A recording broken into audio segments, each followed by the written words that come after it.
I call myself, and people like me call ourselves biohackers. Can we really reverse our ages? Because we see these sci-fi movies. We don't believe that it's just genetic anymore. I think genes, it's only 10% of that aging process. I'm not a biohacker because I want to live forever. If I make it to 120, great, but I don't want to have 20 years of crappy living. I prefer to die at 100 quickly. A few months ago, we sat down and recorded a conversation about how to reverse aging. Back then, we were just beginning our own transformation. Now, months later, we've applied everything we talked about in our own lives In the clinic, and with our clients, and the results for all of us have been powerful. this program is more than a podcast. It's a weekly blueprint, a step-by-step system to help you reverse your age from inside out. Every episode, we'll share one actionable principle, something you can start doing this week. Small steps that build a younger, stronger version of you. You are not just listening from the past, you are learning with us as we continue to discover, grow, and walk this path of age reversal, sharing with you how you can do it too. I'm Robyn Littlewood, personal trainer, reverse aging coach, and a passionate biohacker. I help people build stronger, younger bodies from the inside out. I'm Dr. Saucillo, longevity doctor with a holistic approach and deep passion for biohacking. My mission is to help you live longer, healthier, and with purpose. And today we will be talking about how really can reverse our age with science, with, for sure, a myth and realities about this. Reverse Your Age, it's a project that we start talking a lot because my co-host talk a lot and me too. So we were very happy to plan everything around it. I'm Dr. Saucillo, by the way. My specialty is related to longevity, aesthetics, and I like to learn and share information with all people and population around healthy. But also, I would like to introduce Robyn, and she will introduce by yourself. And you are a biohacker. Can you explain first what is that? Hi, I'm Robyn Littlewood. I call myself, and people like me call ourselves biohackers. And we're trying to hack our biology so that we don't age as quickly and maybe even reverse our age. Okay, imagine this. Your body is like a super cool machine, and a biohacker is someone who wants that machine to work better, longer, and smarter.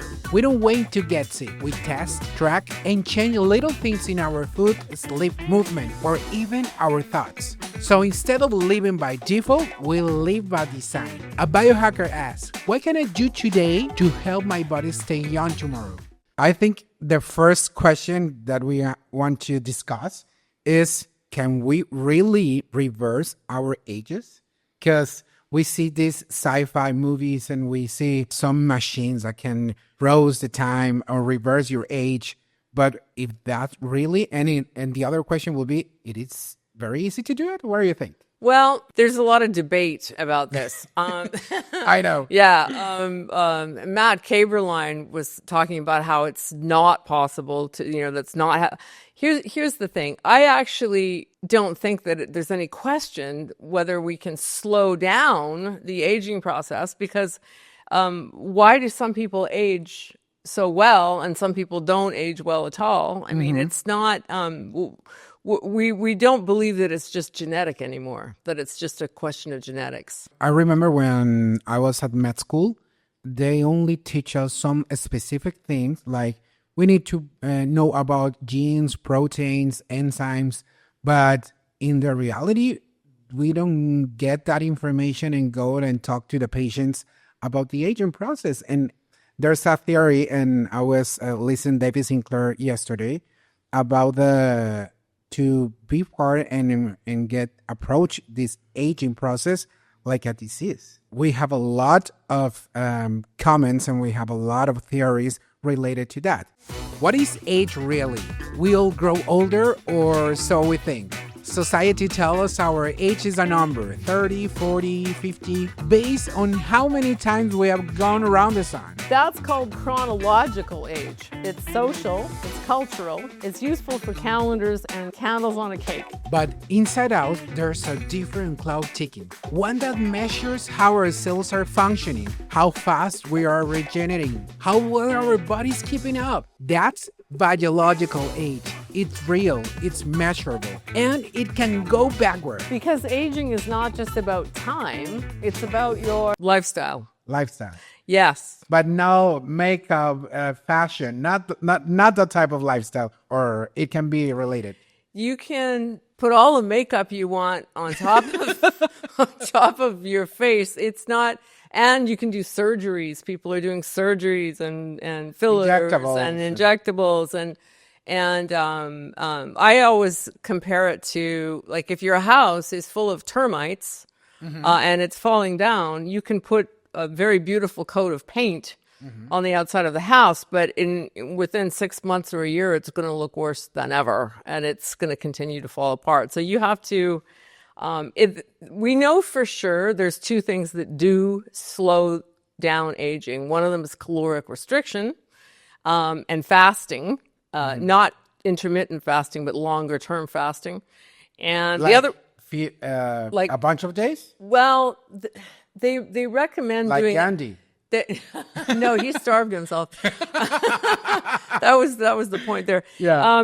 You have to fast for a minimum of 20 hours for autophagy to kick in, and it's believed that autophagy is what is actually extending the life of the everything from yeast cells to human beings and monkeys. They've proven that caloric restriction works to slow down the aging process, and also exercise. And that, I think those two things nobody's really disputing still. You said autophagy, okay? But we have to explain to everybody, like, more simple, because that if we relate the term, it can be that you are eating yourself. Yes, actually. And it actually is that. Yeah, autophagy is actually self-eating in Greek. I think Greek. Yeah. Is it Greek or Latin? Or Latin. Autophagy, it's very simple. Imagine when we are aging in the simple days, we're creating senescent cells. We are creating... we call it the trashy cells, the trashy genes. So our own cells have the capacity to repair by themselves. So that starts when we don't feed our body, right? So, and what do you think? Tell me more about that. We have access to the most amazing procedures, and Dr. Saucillo and I are going to be talking about these things. But it's been my experience that with my clients, that the ones who choose to do stem cells, the ones who really get good results from it, are exercising and they're sleeping well, they're getting exercise, and they're eating nutritious food. They're not eating a lot of garbage food, which we have access to all of that now. So, if you want to use things like peptides and stem cells and natural killer cells, those are all great, but you're not going to get very far with it without the lifestyle as your base. It's very important. So you think it's a biohack tip if we start to change that habits, because that is going to impact in our genes. That's the epigenetic approach that normally we use. Maybe 15 years ago, 20 years ago, they start to talk about, I remember that, but they didn't know a lot of things that we know now, right? Yeah. So, because we find some proteins, some genes to express some of the genes, but maybe a person who is seeing us and listening us, they want to change their lifestyle, okay? But what would be the first step? You said, okay, fasting, but it's secure to do it by itself, or what do you think? Fasting is a controlled period of time without food intake. During this time, the body shifts from digestion to repair. One of the key processes activated by fasting is called autophagy, a cellular mechanism where the body breaks down and recycles the damaged cells. This helps reduce inflammation, improves metabolic efficiency, and supports tissue regeneration. Fasting also increases insulin sensitivity, stimulates mitochondrial function, and may enhance stem cell activity, all of which contribute to slowing down biological aging. Take it easy. We'll go deeper into fasting protocols in another episode. For now, understand that fasting is not about deprivation. It's about giving the body time to restore.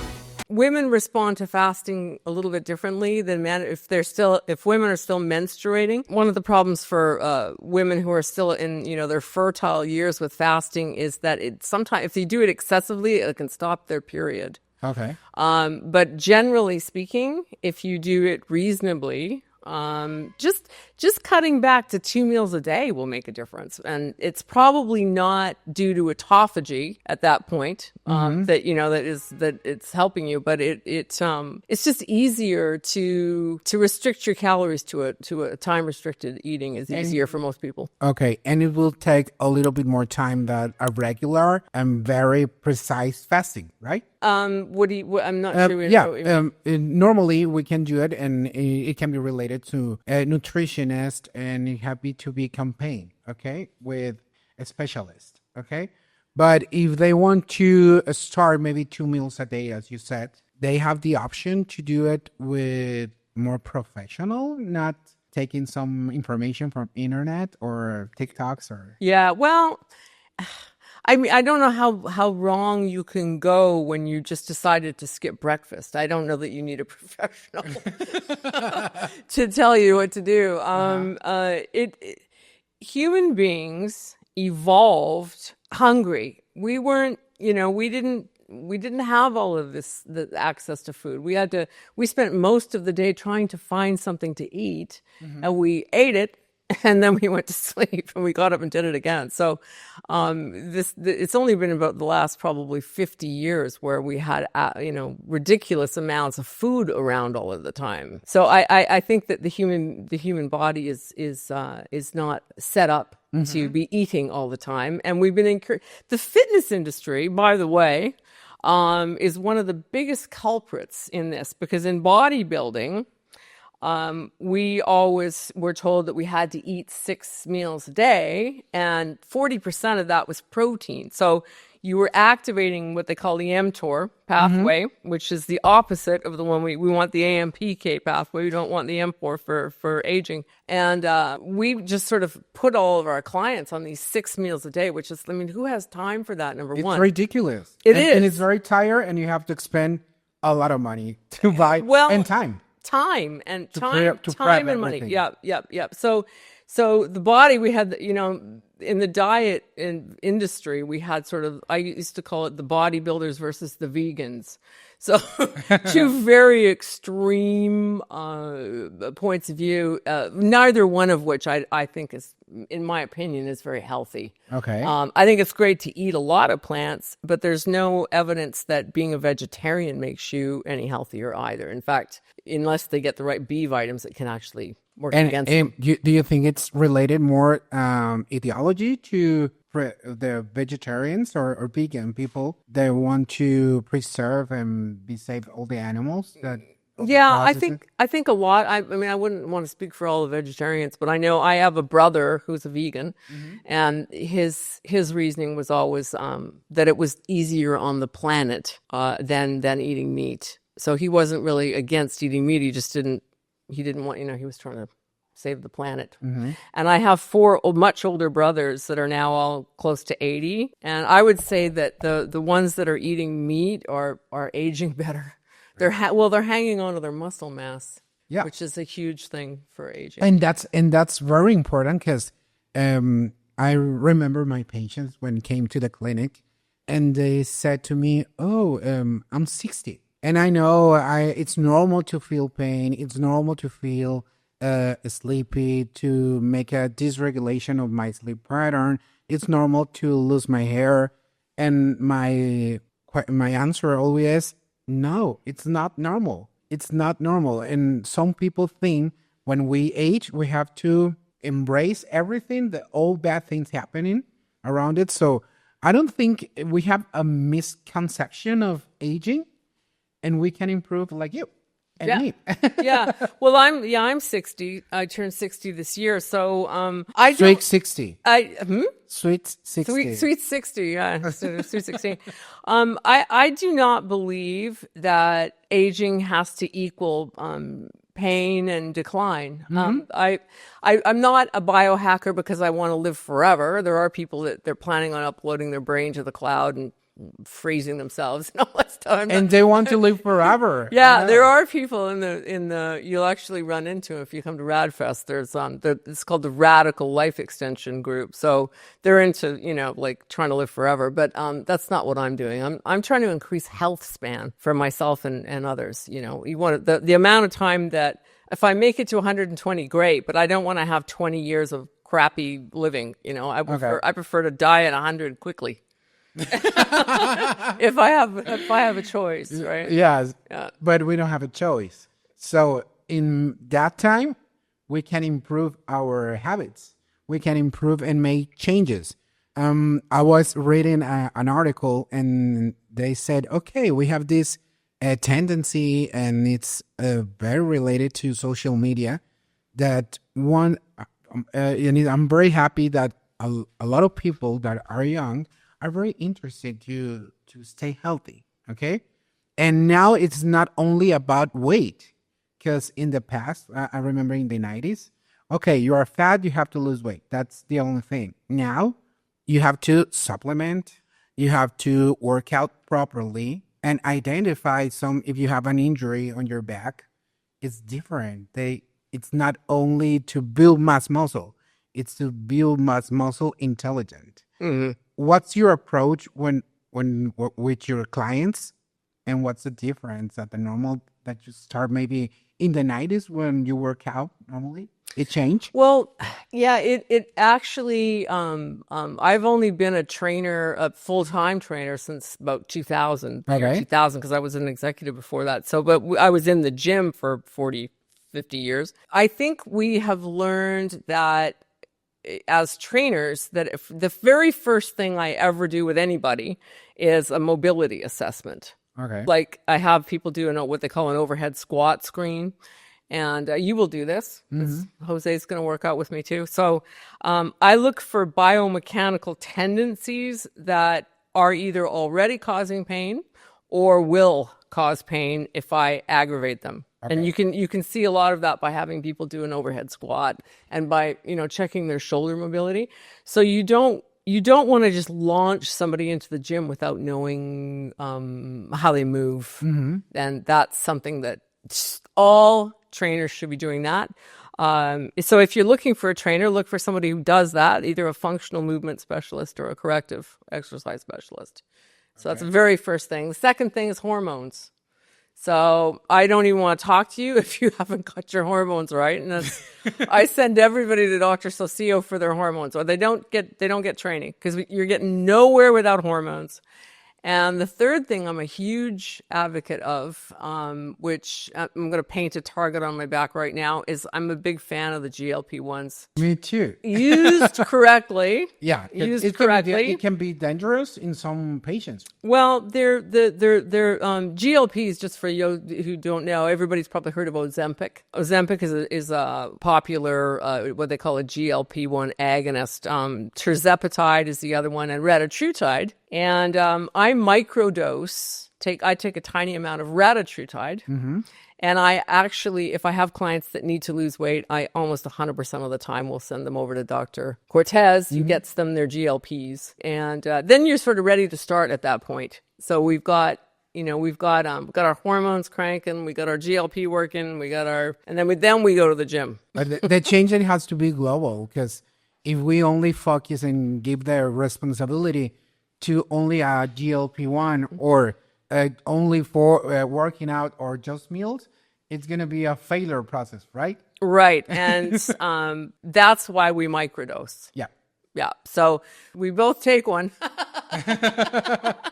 Tirzepatide, retatrutide, but tiny doses. We take small doses. Mm-hmm. We control make sure we're getting all our protein in, which is about eat properly. And we have to eat properly. And you gotta lift. You gotta lift heavy things. Everything. If you are at your home, do all the cleaning of your home. Yep. Yeah. If you don't, so what's happening, and the reason that Ozempic and other ones are, mainly Ozempic's getting a bad rap, is that they're being prescribed at very high doses, and then there's no intervention whatsoever besides the GLP. So people lose 50 pounds, but 25 of it is muscle. And it was very fast. and you can't maintain that because you've tanked your metabolism. It's not sustainable and it's not compatible between each other. And you burn out your GLP receptors. Yeah. So eventually you can't, now you're fat again. Yeah. So. About myth and realities of aging, I want to share with you two.